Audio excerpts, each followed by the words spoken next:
శ్రీమాత్రే నమః.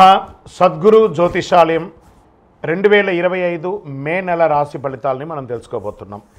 మా ఛానల్ ద్వారా చూస్తున్నటువంటి ప్రేక్షక మిత్రులందరికీ కూడా శుభాభివందనాలు. మా ఛానల్స్ బాగా చూస్తున్నారు, ధన్యవాదాలు. కానీ సబ్స్క్రైబర్స్ అనేవాళ్ళు కొంచెం తక్కువగా ఉన్నారు, కొంచెం సబ్స్క్రైబ్ చేయండి. ఈ పక్కనున్న బెల్ బటన్ కానీ మీరు కొట్టేస్తారనుకోండి, మా ఛానల్లో ఉన్నటువంటి అన్ని కార్యక్రమాలు కూడా మీకు వస్తూ ఉంటుంది, మీరు చూడొచ్చు. మీకు ఉపయోగపడే విషయాలు చెప్పడం జరుగుతుంది. కమింగ్ టు జాతకం. జాతకం అనేది పడుతున్న వర్షానికి ఒక గొడుగే, కానీ జాతకం జీవితం కాదు. మేము చెప్పే ఈ రాశి ఫలితాలు గోచార గ్రహస్థితులను దృష్టిలో పెట్టుకొని చెప్తున్నాం. ఇది మీ యొక్క వ్యక్తిగత జీవితానికి ఒక 30% నుంచి 40% మాత్రమే వర్తిస్తుంది. మీరు పుట్టినప్పుడు ఉన్నటువంటి ఆ లగ్నము, ఆ నక్షత్రము, ఆ పాదాన్ని బట్టి మీ యొక్క సంపూర్ణ జాతకం అనేది తెలియబడుతుంది. జాతకం ఎవరైనా మీ పరిసర ప్రాంతాల్లో ఉన్నటువంటి సద్గురువుల్ని సంప్రదించి జాతకం తెలుసుకోండి. లేదా మా ద్వారా తెలుసుకోవాలనుకుంటే 21 వయసు లోపు ఉన్న వాళ్ళు అడగకూడదు. ఎందుకంటే మీరు విద్య చదువుకుంటున్నటువంటి వారు కాబట్టి మీరు ఖచ్చితంగా మీ యొక్క వ్యక్తిగతమైనటువంటి జీవితంలో 21 సంవత్సరాల వరకు జాతకం అడగకండి. 60 సంవత్సరాలు దాటిన వారు మీరు అన్నీ అనుభవించుంటారు, మంచి చెడు అన్నీ చూసుంటారు కాబట్టి మీకు జాతకంతో పని లేదు. అడగడానికి కూడా ఇల్లీగల్ అఫైర్స్కి సంబంధించింది ఏది అడగకూడదు. నాకు అప్పులు బాగా ఉన్నాయి, జాతకం చెప్పనంటే ఎవరు చెప్పరండి. మీ అప్పులు తీసుకున్న చోట ఖచ్చితంగా కష్టపడి ఇవ్వండి, అదొకటే జాతకానికి ఉన్నది. ఇంకా నువ్వు జాతకం అంటే ప్రతి ఒక్కరికి కూడా నాకు ఉద్యోగం ఎలా ఉంటుంది, నాకు వ్యాపారం ఎలా ఉంటుంది, నాకు ఆరోగ్యం ఎలా ఉంటుంది, దాంపత్య జీవితం ఎలా ఉంటుంది, సంతానం ఉంటుందా, ఉద్యోగం వస్తుందా, వ్యాపారం బాగుంటుంది, ఇవే ఏదో టెన్షన్స్తోనే ప్రతి ఒక్కళ్ళం కూడా జీవిస్తున్నాం. దానికి ఉపశమనంగా ఈ మాస ఫలితాలని మాసంలో ప్రతి మాసంలో కొన్ని గ్రహాలు మారుతూ ఉంటాయి కాబట్టి ఆ గ్రహాల యొక్క గమనాన్ని దృష్టిలో పెట్టుకొని అన్ని వర్గాల వారిని దృష్టిలో పెట్టుకొని ప్రిడిక్ట్ చేయబడింది ఈ మాస ఫలితాలు. ఇప్పుడు మనం 12 రాసుల్లో ఒక్కొక్క రాశిగా మనం చెప్పుకోబోతున్నాం. శ్రీమాత్రే నమః.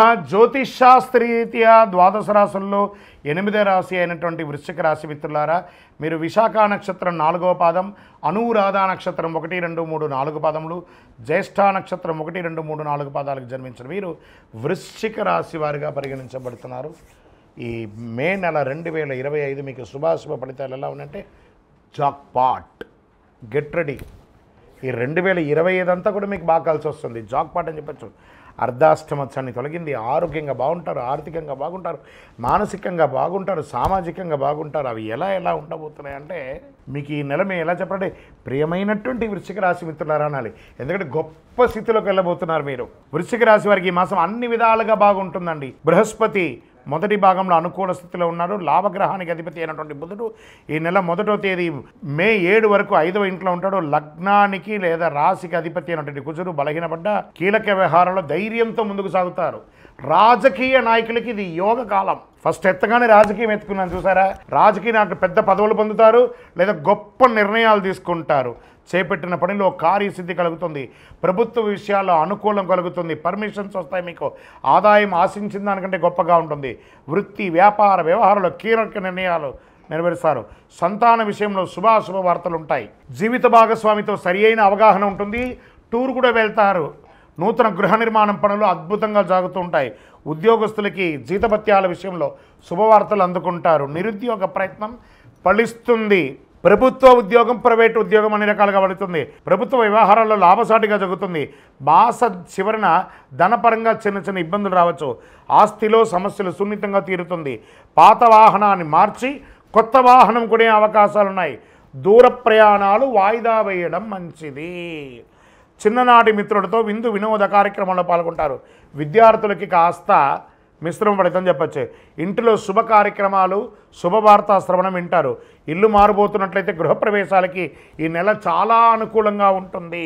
ఈ నెలలో అనారోగ్యం, గాయాలు లేదా మీ ఆరోగ్య బలహీనపడే అవకాశాలు ఉంది. విద్యార్థులకు చాలా మంచి సమయం. పోటీ పరీక్షలు రాసేవారికి, విదేశీయానం వెళ్ళాలనుకున్న విద్యార్థులకి ఇది శుభకాలం. విదేశాల్లో ఉన్న వాళ్ళందరూ కూడా అధైర్యపడకండి, శుభవార్త వినబోతున్నారు. మీకు కూడా మంచి రోజులు వచ్చేసింది. మీ యొక్క డాక్యుమెంట్స్ అంతా కూడా జాగ్రత్త. షేర్ మార్కెట్ చాలా లాభదాయకంగా ఉంటుంది. అందుకని అతిగా ఆడకండి. మీడియా రంగం వారికి చాలా బాగుంటుంది. ఐటీ రంగం వారికి బాగుంటుంది. వ్యవసాయదారులకు అద్భుతంగా ఉంటుంది. ఈ నెల లక్కీ డేస్ 5, 7, 9, 12. లక్కీ నెంబర్లు 2, 8. చంద్రాష్టమం మే 1. ఈసారి మీకు చంద్రాష్టమం 2 సారి వచ్చిందండి ఈ యొక్క వృశ్చిక రాశి వారికి. మే 1వ తారీఖున 3:15 మధ్యాహ్నం నుండి 3వ తారీఖున 6:37 ఉదయం వరకు, మరియు 28/5/2025 1:36 మధ్యాహ్నం నుండి 30/5/2025 3:42 సాయంత్రం వరకు చంద్రాష్టమం ఉంటుంది. కాబట్టి ఈ యొక్క 4.5 రోజులు వాహనం నడిపేటప్పుడు, ఇతరులతో మాట్లాడేటప్పుడు, దస్తావేజులు సంతకం పెట్టేటప్పుడు ఎదుటివారితో చక్కగా ఉండండి, జాగ్రత్తగా ఉండండి. మరి పరిహారం ఏమైనా ఉందా అంటే, వెంకటేశ్వర స్వామికి కలవు వెంకటనాదాయ అంటారు చూసారా, ఆ స్వామివారికి కాలినడకగా వెళ్ళి తలనీలాలు ఇస్తారా, అంగప్రదక్షిణాలు చేస్తారా, గిరి ప్రదక్షిణం చేస్తారా, చెయ్యండి. చాలా విశేషం. దీపం వెలిగించండి చక్కగా. ఇష్టదైవ ప్రార్థనలో మీ వయసు సంఖ్య ఎంత ఉందో అన్ని దీపం వెలిగించండి నువ్వుల నూనెతో. ఆదివారం దుర్గారాధన, మహాలక్ష్మి ఆరాధన ప్రార్థన చేయండి. కనకదార స్తోత్రం పారాయణం చేయండి. మీ ఇంటి ఇలవేల్పును ప్రార్థన చేయండి. అందులోనూ వృశ్చిక రాశి వారు ప్రత్యేకంగా ఈ కరుంగాళిమాలను ధరించండి. అతి శక్తివంతమైనటువంటి కరుంగాళిమాల. ఆరోగ్యం బాగుంటుంది, ఐశ్వర్యంగా ఉంటారు, ఎంతో గొప్ప ఫలితాలు పొందుతాయి. ఏ విధమైనటువంటి నెగిటివిటీ ఉన్నా కూడా పోతుంది. అన్ని రకాలుగా లాభం పొందుతారు. మీ వ్యక్తిగత జాతకం తెలుసుకోవాలనుకుంటే ఈ కింద కనబడుతున్నటువంటి నెంబర్కి మీ పేరు, date of birth, time of birth, place of birth WhatsApp చేయండి. కాల్ చేయకండి, మా అడ్మిన్స్ మీకు రిప్లై ఇస్తారు. విజయోస్తు. ద్వాదశ రాసుల్లో ఉన్నటువంటి మిత్రులారా, మీరందరూ కూడాను ఆయురారోగ్య ఐశ్వర్య భోగభాగ్యాలతో ఉండాలని అఖిలాండ కోటి బ్రహ్మాండ నాయకుడు శ్రీ ధర్మశాస్త్ర అయ్యప్ప స్వామి వారిని 18 అవతారాలుగా కొలువైనటువంటి స్వామివారు జీవలింగేశ్వర స్వామి సన్నిధానం జీవకోణ తిరుపతిలో ఉన్నటువంటి బ్రహ్మశ్రీ డాక్టర్ చంద్రమౌళి గురుస్వామి గారు నిర్మించిన దేవాలయంలో మీకోసం ప్రార్థన చేస్తాం. మీరు క్షేమంగా ఉంటారు. తిరుపతికి వచ్చినప్పుడు మన దేవాలయాన్ని తప్పకుండా దర్శనం చేసుకోండి. రైల్వే స్టేషన్ నుండి, బస్టాండ్ నుండి 3 కిలోమీటర్ల దూరంలో ఉంటుంది. విజయోస్తు.